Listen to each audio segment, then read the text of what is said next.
இப்போ இந்த வீடியோவில் பார்த்தீங்கன்னா ஒரே ஒருத்தர் மட்டும்தான் ஸ்லிப்பர் போடல, ஆனால் எல்லாருக்குமே ஷாக் அடிக்குது. இது எதனால்? அதை பற்றி தான் இந்த வீடியோவில் நம்ம பார்க்க போகிறோம். Welcome to Focomate.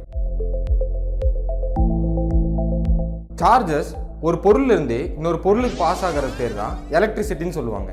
இந்த எலக்ட்ரிசிட்டி ஒரு பொருளிலிருந்து இன்னொரு பொருளுக்கு பாஸ் ஆகிறதுக்கு மீடியம் தேவைப்படுது. அந்த மீடியம் எலக்ட்ரிசிட்டியை பாஸ் பண்ணுச்சுன்னா அதை வந்துட்டு கண்டக்டர்னு சொல்லுவாங்க. கண்டக்டருக்கு ஒரு நல்ல எக்ஸாம்பிள் பார்த்தீங்கன்னா நம்ம ஹியூமன் பாடியும் அண்ட் தென் வாட்டரும் தான்.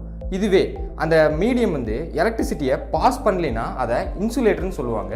இன்சுலேட்டருக்கு ஒரு நல்ல எக்ஸாம்பிள் ரப்பர். எலக்ட்ரிசிட்டி நம்ம பாடியிலிருந்து கிரவுண்டுக்கு பாஸ் ஆகும்போது அதோட எலக்ட்ரிக் சர்க்கியூட் கம்ப்ளீட் ஆகிடுது. அதனால தான் நமக்கு ஷாக் அடிக்குது.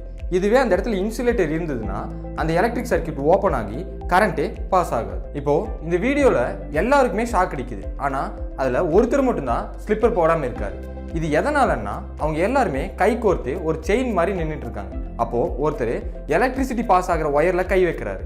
இந்த இடத்துல எலக்ட்ரிக் சர்க்கியூட் க்ளோஸ் ஆகி எலக்ட்ரிசிட்டி வந்து ஒருத்தர்கிட்ட இருந்து எல்லாருக்குமே பாஸ் ஆகும். அதனால தான் எல்லாருக்குமே ஷாக் அடிக்குது. எலக்ட்ரிக் அப்ளையன்சஸ் யூஸ் பண்ணும்போது ரப்பரால் செஞ்ச க்ளவுஸு அண்ட் தென் ஷூ இந்த மாதிரி விஷயத்தெல்லாம் போட்டு அதுக்கப்புறமா அந்த அப்ளையன்சஸை யூஸ் பண்ணுங்கள். See you in next video. Until then, let's learn with focus.